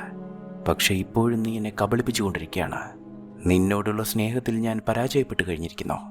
ഇപ്പോഴും നമ്മുടെ കാര്യമല്ല, യഹൂദരുടെ കാര്യം സംസാരിക്കാനാണ് നീ ഇവിടേക്ക് വന്നത്. മെമുക്കാൻ്റെ വാക്ക് കേട്ട് വാഷ്തിയെപ്പോലെ നീയും എന്നെ യുദ്ധത്തിൽ നിന്ന് പിന്തിരിപ്പിക്കാൻ ശ്രമിക്കുന്നു. ഇനി എന്ത് രാജ്യകാര്യമാണെങ്കിലും എൻ്റെ അനുവാദം കൂടാതെ എൻ്റെ മുന്നിലേക്കോ എൻ്റെ സഭയ്ക്ക് മുന്നിലേക്കോ നീ വന്നാൽ വാഷ്ടിക്ക് ലഭിച്ചതിനേക്കാൾ വലിയ ശിക്ഷയായിരിക്കും നിനക്ക് ലഭിക്കുക, മരണശിക്ഷ. രാജാവിൻ്റെ ആ വാക്കുകൾ കേട്ട് ദുഃഖത്തിലും നിരാശയിലും അവിടെ നിന്ന് മടങ്ങുമ്പോഴാണ് ഹദാസ അക്കാര്യം ഓർത്തത്. ഹേമന്റെ വാക്കുകൾ കേട്ട് അങ്ങ് കൊന്നൊടുക്കാൻ പോകുന്ന യഹൂദ വംശത്തിൽപ്പെട്ട മോർദക്ക എന്ന മനുഷ്യനാണ് അങ്ങയുടെ ജീവനെന്ന് രക്ഷിച്ചത് എന്ന് പറഞ്ഞ് കൊട്ടാരത്തിലെ രേഖകൾ സെർസീസിന് മുന്നിലേക്ക് വെച്ച് ഹദാസ അവിടെ നിന്ന് മടങ്ങിപ്പോയി. രാജാവ് ഇങ്ങനെ പല പ്രതിസന്ധികളിലും പെട്ടിരുന്നുവെങ്കിലും ഹേമൻ തൻ്റെ ജോലി തുടരുക തന്നെ ചെയ്തു. 12-ാം മാസമായ ആധാർ മാസത്തിലെ 13-ാം തീയതി എല്ലാ യഹൂദരെയും അവരുടെ കുടുംബങ്ങളെയും വധിച്ച് അവരുടെ സ്വത്തുക്കൾ കണ്ടുകെട്ടാൻ ഹേമൻ രാജാവിന് കീഴിലുള്ള എല്ലാ പ്രവിശ്യകളിലെ ഭരണാധികാരികൾക്കും സന്ദേശം അയച്ചു. തങ്ങളെ വംശഹത്യ ചെയ്യാൻ രാജാവ് തീരുമാനിച്ചിരിക്കുന്നുവെന്നറിഞ്ഞു ഭയന്ന് സൂസ നഗരത്തിലെ യഹൂദർ മോർദക്കായ്ക്കടുത്തേക്കെത്തി. തങ്ങളെ രക്ഷിക്കാൻ എന്തെങ്കിലും ചെയ്യാൻ കഴിയുമെങ്കിൽ അത് മോർദക്കായ്ക്ക് മാത്രമാണ് എന്ന് അവർക്കറിയാമായിരുന്നു. പക്ഷേ അത് ചെയ്യാൻ കഴിയുന്നത് ഒരുവൾക്ക് മാത്രമാണ് എന്നറിയാവുന്ന മോർദക്കായി ജെസി മുഖേന ഹദാസയ്ക്ക് കത്തയച്ചു. രാജാവിനോട് സംസാരിച്ച അദ്ദേഹത്തെ ആ തീരുമാനത്തിൽ നിന്ന് പിന്തിരിപ്പിക്കണമെന്നും നമ്മുടെ വംശത്തെ രക്ഷിക്കണമെന്നുമായിരുന്നു ആ കത്തിൽ. പക്ഷേ താൻ എങ്ങനെ രാജാവിന് മുന്നിലേക്ക് ചെല്ലും? രാജ്യത്തെ നിയമപ്രകാരം ഒരുവനോ ഒരുവളോ ക്ഷണിക്കപ്പെടാതെ രാജ്യസഭയിലേക്ക് എത്തിയാൽ മരണമായിരുന്നു ശിക്ഷ. സ്വന്തം പത്നിയായ തനിക്ക് രാജാവ് പ്രത്യേകമായ വിലക്ക് ഏർപ്പെടുത്തിയിരിക്കുന്നു. കഴിഞ്ഞ കുറച്ച് ദിവസങ്ങളായി രാജാവ് തൻ്റെ അരികിലേക്ക് വരികയോ തന്നെ അറയിലേക്ക് വിളിപ്പിക്കുകയോ ചെയ്തിട്ടില്ല. മറ്റാരെക്കാളും അദ്ദേഹം തന്നെ വെറുക്കുന്നു. താൻ അദ്ദേഹത്തിൻ്റെ മുന്നിലേക്ക് പോയില്ലെങ്കിൽ തൻ്റെ വംശത്തെ അദ്ദേഹം ഇല്ലായ്മ ചെയ്യും. മുന്നിലേക്ക് പോയി എന്ന് തന്നെ ഇരിക്കട്ടെ, അപ്പോഴും അദ്ദേഹം ആ തീരുമാനത്തിൽ നിന്ന് പിന്മാറുമോ? യഹൂദരെയും തൻ്റെ കുടുംബത്തെയും രക്ഷിക്കാൻ എന്തു ചെയ്യുമെന്ന ആശയക്കുഴപ്പത്തിലും നിരാശയിലുമായിരുന്നു ഹദാസ. മറ്റൊരിടത്താകട്ടെ തലമുറകളായി തൻ്റെ വംശം മനസ്സിൽ കൊണ്ടു നടന്ന പ്രതികാരം പൂർത്തിയാക്കുന്നതിലുള്ള സന്തോഷത്തിലായിരുന്നു ഹേമൻ. തെരുവുകളിലൂടെ പല്ലക്കിൽ സഞ്ചരിക്കുമ്പോൾ മുന്നിൽ കണ്ട മനുഷ്യരോടെല്ലാം തൻ്റെ മുന്നിൽ മുട്ടുകുത്താൻ അയാൾ ആവശ്യപ്പെട്ടു. മരണഭയത്താൽ അവിടെ ഉണ്ടായിരുന്ന മനുഷ്യരെല്ലാം അങ്ങനെ ചെയ്തുവെങ്കിലും മോർദക്കായി മാത്രം അത് ചെയ്തില്ല. ഞാനൊരു യഹൂദനാണെന്നും എൻ്റെ ദൈവത്തിന് മുന്നിലും രാജാവിന് മുന്നിലും മാത്രമേ ഞാൻ മുട്ടുകുത്തുകയുള്ളൂ എന്ന് മൊർദെഖായി പറഞ്ഞപ്പോൾ ഹേമൻ അയാളെ തൻ്റെ കയ്യിലുണ്ടായിരുന്ന ദണ്ടുകൊണ്ട് അടിച്ചു വീഴ്ത്തി. അപ്പോഴങ്ങനെ ചെയ്തുവെങ്കിലും വെറും ഒരു യഹൂദൻ തൻ്റെ വാക്കുകൾ അനുസരിക്കാതെ നിന്നത് രാത്രിയിൽ ഹേമൻ്റെ ഉറക്കം നഷ്ടപ്പെടുത്തി. നേരം പുലരും മുന്നേ തന്നെ അയാൾ തൻ്റെ മാളികയ്ക്ക് മുന്നിൽ ഒരു കഴുമരം നാട്ടി. ആദാർ മാസത്തിൽ യഹൂദരെ കൊന്നൊടുക്കുമ്പോൾ തന്നെ അനുസരിക്കാത്ത മൊർദെഖായിയെ തൻ്റെ മാളികയ്ക്ക് മുന്നിൽ കെട്ടിത്തൂക്കാൻ തന്നെ അയാൾ തീരുമാനിച്ചിരുന്നു. പക്ഷേ ഹേമൻ്റെ പക വീണ്ടും ഇരട്ടിയാക്കിക്കൊണ്ട് പിറ്റേന്നൊരു സംഭവമുണ്ടായി. കൊട്ടാരത്തിലെ രേഖകൾ പരിശോധിച്ച സർസീസ് രാജാവ് തൻ്റെ ജീവൻ രക്ഷിച്ചത് കൊട്ടാരത്തിലെ പകർത്തെഴുത്തുകാരനായ മൊർദെഖായിയാണ് എന്ന് മനസ്സിലാക്കിയിരുന്നു. മൊർദെഖായിയെ ആദരിക്കാനുള്ള ചുമതല സർസീസ് ഏൽപ്പിച്ചതാകട്ടെ മൊർദെഖായിയോട് അടങ്ങാത്ത പക മനസ്സിലുണ്ടായിരുന്ന ഹേമനെയാണ്. രാജാവിൻ്റെ ആ ഉത്തരവ് കേട്ടതോടെ ഹേമന് നിയന്ത്രണം നഷ്ടമായി. നമ്മൾ കൊന്നൊടുക്കാൻ പോകുന്നൊരു യഹൂദനെ എന്തിനാണ് ആദരിക്കുന്നത് എന്ന് പോലും ഹേമൻ രാജാവിനോട് ചോദിച്ചു. യഹൂദരോട് അയാൾക്കുള്ള ഭീകരമായ വിരോധം രാജാവ് അപ്പോഴാണ് ശ്രദ്ധിക്കുന്നത്. യഹൂദരോട് ഏതെങ്കിലും തരത്തിലുള്ള പക വീട്ടാൻ ഹേമൻ തന്നെ കരുവാക്കുവാണോ എന്ന് പോലും രാജാവ് സംശയിച്ചു. പക്ഷേ അപ്പോൾ യുദ്ധം മാത്രമായിരുന്നു അദ്ദേഹത്തിൻ്റെ മനസ്സിലുണ്ടായിരുന്നത് എന്നുള്ളതുകൊണ്ട് മാത്രം കൂടുതലൊന്നും അദ്ദേഹം ചോദിച്ചില്ല. ഹേമന് മൊർദെഖായിയെ ആദരിക്കേണ്ടി വരിക തന്നെ ചെയ്തു. നഗരവീതിയിലൂടെ കിരീടമണിയിച്ച് കുതിരപ്പുറത്തിരുത്തി രാജാവിൻ്റെ ജീവൻ രക്ഷിച്ച മൊർദെഖായിക്ക് ആദരങ്ങൾ എന്ന് വിളിച്ചു പറഞ്ഞുകൊണ്ട് ഹേമന് മൊർദെഖായിയെ ആദരിക്കേണ്ടി വന്നു. പക്ഷേ തന്നെ ആദരിച്ചുവെങ്കിലും തൻ്റെ വംശത്തിനു മേൽ ഉയർന്നു നിൽക്കുന്ന വാൾ അവിടെ തന്നെ ഉണ്ട് എന്നറിയാവുന്ന മൊർദെഖായി സന്ദേശവുമായി വീണ്ടും ജെസിയെ ഹദാസയ്ക്കരികിലേക്ക് അയച്ചു. യുദ്ധത്തിനായി സർസീസ് രാജാവ് നാളെ ഗ്രീസിലേക്ക് പോകാൻ തയ്യാറെടുക്കുകയാണെന്നും പോകുമ്പോൾ അദ്ദേഹം രാജാധികാരം ഹേമനെയാണ് ഏൽപ്പിക്കുന്നത് എന്നും ജെസി ഹദാസയെ അറിയിച്ചു. ഹേമൻ അധികാരത്തിൽ വന്നാൽ യഹൂദരുടെ അവസ്ഥ എന്താകുമെന്ന് ഹദാസയ്ക്ക് ചിന്തിക്കാൻ പോലും കഴിയുന്നുണ്ടായിരുന്നില്ല. മൊർദെഖായി അവളോട് പറഞ്ഞയച്ചത് ഇങ്ങനെയായിരുന്നു: നാളെ സൂര്യോദയത്തോടെ ഈ സാമ്രാജ്യത്തിലെ യഹൂദരുടെ എല്ലാം ജീവിതം നരകമാകാൻ പോവുകയാണ്. ഹേമൻ അധികാരം ലഭിച്ചാൽ അയാൾ ആധാർ മാസം വരെ കാത്തു നിന്നേക്കില്ല. ദൈവം നിന്നെ ഈ കൊച്ചു വീട്ടിൽ നിന്ന് ആ കൊട്ടാരം വരെ ഉയർത്തിയത് ഇതിനു വേണ്ടിയായിരിക്കും. അവൻ്റെ ജനതയുടെ രക്ഷയ്ക്ക് വേണ്ടിയായിരിക്കും. മൊർദെഖായിയുടെ ഈ വാക്കുകൾ കേട്ടതോടെ നാളത്തെ ദിവസം തനിക്ക് എന്ത് സംഭവിച്ചാലും രാജാവിൻ്റെ മുന്നിലേക്ക് പോകാൻ തന്നെ ഹദാസ തീരുമാനിച്ചു. പക്ഷേ ഹദാസയും ജെസിയും തമ്മിലുള്ള സംഭാഷണം അവിടെ നിന്ന് കേൾക്കുന്നുണ്ടായിരുന്ന ഹേഗായി ഹദാസയോട് രാജാവിനടുത്തേക്ക് പോകരുത് എന്നാണ് പറഞ്ഞത്. നിങ്ങൾ രാജാവിൻ്റെ അറയിലേക്കല്ല പോകുന്നത്, അദ്ദേഹത്തിൻ്റെ സഭയിലേക്കാണ്. രാജാവിൻ്റെ അനുമതിയില്ലാതെ അവിടേക്ക് പ്രവേശിക്കുന്നവർക്ക് ശിക്ഷ മരണമാണ്. ശപിക്കപ്പെട്ടൊരു വംശത്തിനു വേണ്ടി എന്തിനാണ് നിങ്ങൾ സ്വന്തം ജീവൻ ബലി നൽകുന്നത് എന്ന് ഹേഗായി അവളോട് ചോദിച്ചു. ഹദാസയപ്പോൾ ഹേഗായിയെ ഓർമ്മിപ്പിക്കുന്നത് അശക്തനായിട്ട് മരണം ഉറപ്പായിരുന്നിട്ടും ഗോലിയാത്തിൻ്റെ അടുത്തേക്ക് പോയ ദാവീദിൻ്റെ കഥയാണ്. ഈ സമയമായപ്പോഴേക്കും രാജസഭ ആരംഭിച്ചു കഴിഞ്ഞിരുന്നു. താൻ യുദ്ധത്തിന് പുറപ്പെടുകയാണെന്നും മടങ്ങി വരും വരെ ഭരണം ഹേമനെയാണ് താൻ ഏൽപ്പിച്ചിരിക്കുന്നത് എന്നും രാജാവ് സഭയെ അറിയിച്ചു കൊണ്ടിരിക്കുന്നു. ഹദാസയാകട്ടെ ഹേഗായിയുടെ അപേക്ഷ കേൾക്കാതെ കോരിച്ചൊരിയുന്ന മഴയെ വകവയ്ക്കാതെ സഭയിലേക്ക് ഓടിക്കൊണ്ടിരുന്നു. താൻ എല്ലാം നേടിയെന്നും കുറച്ചു മണിക്കൂറുകൾക്ക് ശേഷം ഈ സാമ്രാജ്യമാകെ തൻ്റെ കീഴിലാവുമെന്നും ആശ്വസിച്ച് ഹേമൻ രാജാവിനൊപ്പം വീഞ്ഞു നുണയുമ്പോൾ കൊട്ടാരത്തിൻ്റെ ആ വലിയ വാതിലുകൾ മലർക്ക തുറക്കപ്പെട്ടു. മഴയിൽ നനഞ്ഞു കുതിർന്ന് തങ്ങളുടെ രാജ്ഞി അവിടേക്ക് എത്തിയത് രാജാവിനെപ്പോലെ അവിടെ ഉണ്ടായിരുന്ന മനുഷ്യർക്ക് ആർക്കും വിശ്വസിക്കാനായില്ല. ക്ഷണിക്കപ്പെടാതെ അവിടേക്ക് എത്തിയ അതിഥിയെ കണ്ട് തങ്ങളുടെ രാജ്ഞിക്ക് ഭ്രാന്ത് പിടിച്ചോ എന്നവരിൽ പലരും സംശയിച്ചു. എന്താണിവർ മരണത്തിലേക്ക് നടന്നു കയറുന്നത് എന്ന് മനുഷ്യർ പരസ്പരം പിറുപിറുത്തു. ക്ഷണിക്കപ്പെടാതെ അവർ അങ്ങേക്ക് മുന്നിലേക്ക് എത്തിയിട്ടും അങ്ങ് എന്താണൊന്നും ചെയ്യാത്തത് എന്ന് ഹേമൻ സർസീസിനോട് ചോദിച്ചു. ഈ രാജ്യത്തിൻ്റെയും ഈ സഭയുടെയും ചട്ടങ്ങൾ ലംഘിക്കപ്പെട്ടിരിക്കുന്നു. കാവൽക്കാരോട് തയ്യാറാവാൻ പ്രഭുക്കന്മാർ ഉത്തരവ് കൊടുത്തു. ധൈര്യപൂർവ്വം ഹദാസയെ ചവിട്ടുപടികൾ നടന്ന് മുകളിലേക്ക് എത്തിയപ്പോൾ വാളുയർത്തി അവിടേക്ക് വന്ന കാവൽക്കാരനെ സർസീസ് തടഞ്ഞു. പെട്ടെന്ന് മയങ്ങി വീണ ഹദാസ പിന്നീട് കണ്ണു തുറക്കുന്നത് രാജാവിൻ്റെ മടിയിലാണ്. എന്തു തന്നെയായാലും തൻ്റെ പ്രിയതമയെ കൊല്ലുവാൻ അദ്ദേഹത്തിന് കഴിയില്ലായിരുന്നു. താൻ മറച്ചുവെച്ചതെല്ലാം പറയാൻ തനിക്കൊരവസരം തരണമെന്നും രാത്രിയിൽ ഹേമനോടൊപ്പം തൻ്റെ വിരുന്നിൽ പങ്കെടുക്കണമെന്നൊരാവശ്യമായിരുന്നു ഹദാസയ്ക്കുണ്ടായിരുന്നത്. തൻ്റെ ആവശ്യം അറിയിച്ച് ഹദാസ അവിടെ നിന്ന് മടങ്ങിയെങ്കിലും രാത്രിയിൽ അവളുടെ അരികിലേക്ക് പോയാൽ തൻ്റെ പദ്ധതികളെല്ലാം രാജാവ് അറിയാൻ സാധ്യതയുണ്ട് എന്ന് ഹേമൻ മനസ്സിലാക്കിയിരുന്നു. വാഷ്ടിയേക്കാൾ എത്രയോ മടങ്ങ് എസ്തർ അങ്ങയെ അപമാനിച്ചു കഴിഞ്ഞിരിക്കുന്നു. സർവശക്തനായ അങ്ങ് എന്താണ് പ്രതികരിക്കാത്തത് എന്ന് അയാൾ രാജാവിനോട് ചോദിച്ചു. രാജാവ് അതിന് മറുപടി പറഞ്ഞില്ല.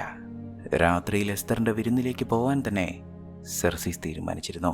യുദ്ധത്തിന് പുറപ്പെടേണ്ട സമയമായിരുന്നുവെങ്കിലും രാജാവിനും ഹേമനും മാത്രമായി ഒരുക്കിയിരുന്ന വിരുന്നിലേക്ക് ഇരുവരും എത്തുക തന്നെ ചെയ്തു. ഭക്ഷണത്തിന് ശേഷം എന്നോട് എന്താണ് എസ്തറിന് പറയാനുള്ളത് എന്ന് രാജാവ് ചോദിച്ചു. രാജാവ് ഒട്ടും പ്രതീക്ഷിക്കാത്തൊരു മറുപടിയായിരുന്നു ഹദാസയുടേത്. തുച്ഛമായ എൻ്റെ ഈ ജീവനെടുത്ത ശേഷം എൻ്റെ വംശത്തെ വെറുതെ വിടണമെന്നായിരുന്നു ഹദാസയുടെ അപേക്ഷ. എസ്തർ, നീ ഒരു യഹൂദയാണോ എന്ന് സെർസിസ് ചോദിച്ചു. ഞാൻ എസ്തർ അല്ല, ഹദാസ എന്നാണ് എൻ്റെ പേര്. ഏകദൈവത്തിൽ വിശ്വസിക്കുന്ന യഹൂദരാണ് എൻ്റെ വംശം. കാലങ്ങളായി അടിമകളാക്കപ്പെട്ട എൻ്റെ വംശത്തെ അങ്ങ് സ്വീകരിക്കില്ല എന്ന ഭയത്താലാണ് ഞാൻ അങ്ങയോട് എല്ലാം മറച്ചു വെച്ചത്. ഹദാസ ഇത് പറഞ്ഞപ്പോൾ ഹേമനാണത് വിശ്വസിക്കാൻ തയ്യാറാവാതിരുന്നത്. കാരണം രാജ്ഞി ഒരു യഹൂദയാണെന്ന് വന്നാൽ രാജാവ് ഇതുവരെ എടുത്ത തീരുമാനങ്ങളെല്ലാം തിരുത്തുമെന്ന് അയാൾ ഭയപ്പെട്ടു. അങ്ങയുടെ രാജ്ഞി ഒരു യഹൂദയല്ല, മറ്റൊരു വാഷ്ടി മാത്രമാണ്. മെമുക്കാന്റെ വാക്കുകേട്ട് അങ്ങയെ യുദ്ധത്തിൽ നിന്ന് പിന്തിരിപ്പിക്കാനാണ് ഇവർ ശ്രമിക്കുന്നത് എന്ന് ഹേമൻ സെർസീസിനോട് പറഞ്ഞു. ഇതെല്ലാം കേട്ട് എന്ത് വിശ്വസിക്കണമെന്നറിയാതിരുന്ന രാജാവിനോട് അങ്ങേക്ക് എൻ്റെ വാക്കുകൾ വിശ്വസിക്കാൻ കഴിയില്ലായിരിക്കും, പക്ഷേ ഞാൻ അങ്ങേക്ക് സമർപ്പിച്ച എൻ്റെ ഹൃദയം അങ്ങേക്ക് വിശ്വസിക്കാതിരിക്കാൻ കഴിയുമോ എന്ന് ചോദിച്ച് ഹദാസ തൻ്റെ മാല അവിടെയുണ്ടായിരുന്ന വിളക്കിന് നേരെ നീട്ടി. മാലയിൽ ആ പ്രകാശം പതിച്ചപ്പോൾ ചുറ്റിലും ദാവീദിൻ്റെ നക്ഷത്രങ്ങൾ തെളിഞ്ഞു. പക്ഷെ അപ്പോഴും രാജാവ് മറുത്തൊന്നും പറയാതെ അവിടെ നിന്ന് ഇറങ്ങിപ്പോവുകയാണ് ചെയ്തത്. രാജാവ് അവിടെ നിന്ന് പോയതോടെ നിസ്സഹായയായ ഹദാസയോട് ഹേമൻ ഇങ്ങനെ പറഞ്ഞു: ഗ്രന്ഥശാലയിൽ എന്നെ കണ്ട് നീ പരിഭ്രമിച്ചപ്പോൾ തന്നെ എനിക്ക് സംശയമുണ്ടായിരുന്നു, നീയും ആ നശിച്ച വംശത്തിൽപ്പെട്ടവളാണെന്ന്. സത്യമെല്ലാം രാജാവിൻ്റെ മുന്നിൽ തുറന്നു പറഞ്ഞാൽ ഞാൻ നിന്റെ മുന്നിൽ യാചിക്കുമെന്ന് കരുതിയോ എന്ന് ചോദിച്ച് ഹേമൻ ഹദാസയുടെ കഴുത്തിൽ കുത്തിപ്പിടിച്ചു. പക്ഷേ പുറത്തേക്ക് പോയ രാജാവ് അപ്പോൾ തിരിച്ചു വരുമെന്ന് ഹേമൻ കരുതിയിരുന്നില്ല. എൻ്റെ കൊട്ടാരത്തിൽ എൻ്റെ രാജ്ഞിയുടെ മേൽ നീ കൈവയ്ക്കുന്നുവെന്ന് ചോദിച്ച് സെർസീസ് അയാളെ ആത്മാർത്ഥയെ ഏൽപ്പിച്ചു. ഇവൻ ഇനി ജീവനോടെ ഉണ്ടാകാൻ പാടില്ല എന്ന് സെർസീസ് പറഞ്ഞപ്പോഴാണ് മോർദെഖായിക്ക് വേണ്ടി ഹേമൻ തയ്യാറാക്കി വെച്ചിരുന്ന കഴിമരത്തെക്കുറിച്ച് മെമുക്കാൻ അദ്ദേഹത്തോട് പറയുന്നത്. എങ്കിൽ ആ കഴിമരത്തിൽ തന്നെ ഇവനെ തൂക്കിലേറ്റാൻ രാജാവ് ഉത്തരവ് കൊടുത്തു. ഹേമനെയുമായി മോർദെഖായി അവിടെ നിന്ന് പോയ ശേഷം അങ്ങ് എന്താണ് മടങ്ങി വന്നതെന്ന് ഹദാസ സെർസീസിനോട് ചോദിച്ചു. ഞാൻ ആ നക്ഷത്രങ്ങൾ കണ്ടുവെന്നും എന്നോടിത് മുൻപേ പറഞ്ഞുകൂടായിരുന്നു എന്നും ചോദിച്ച് രാജാവ് തൻ്റെ പ്രിയപത്നിയെ ചുംബിച്ചു. അങ്ങനെ തൻ്റെ ഹദാസയ്ക്ക് വേണ്ടി സെർസീസ് രാജാവ് തൻ്റെ തീരുമാനം തിരുത്തി. യഹൂദരുടെ രക്തവുമായി താൻ യുദ്ധത്തിന് പോകില്ല എന്ന് അയാൾ തീരുമാനിച്ചു. ഒപ്പം തൻ്റെ ജീവൻ രക്ഷിച്ച മോർദെഖായിയെയും യഹൂദ വംശത്തെ ഒന്നാകെയും ആദരിക്കാനായി രാജാവ് ഹേമൻ്റെ പദവികളും സ്വത്തുക്കളും മോർദെഖായിക്ക് കൈമാറി. അധികാരം ലഭിച്ചയുടനെ മോർദെഖായി രാജ്യത്തെ എല്ലാ പ്രവിശ്യകളിലേക്കും സന്ദേശമയച്ചു. ആദാർ മാസത്തിലെ 13-ാം ദിവസം യഹൂദരെ വധിക്കാനുള്ള രാജാവിൻ്റെ തീരുമാനം റദ്ദ് ചെയ്യപ്പെട്ടിരിക്കുന്നുവെന്നും യഹൂദ ജനത ഇനി മുതൽ ആ ദിവസം പൂരിം ദിനമായി ആചരിക്കണമെന്നുമായിരുന്നു മോർദെഖായിയുടെ സന്ദേശത്തിൽ. നൂറ്റാണ്ടുകൾ ഒരുപാട് കടന്നുപോയെങ്കിലും ലോകത്താകമാനം യഹൂദ ജനത ഇന്നും തങ്ങളുടെ രക്ഷയുടെ ദിവസമായ പൂരിം ദിനം ആഘോഷിച്ചുകൊണ്ടേയിരിക്കുന്നു.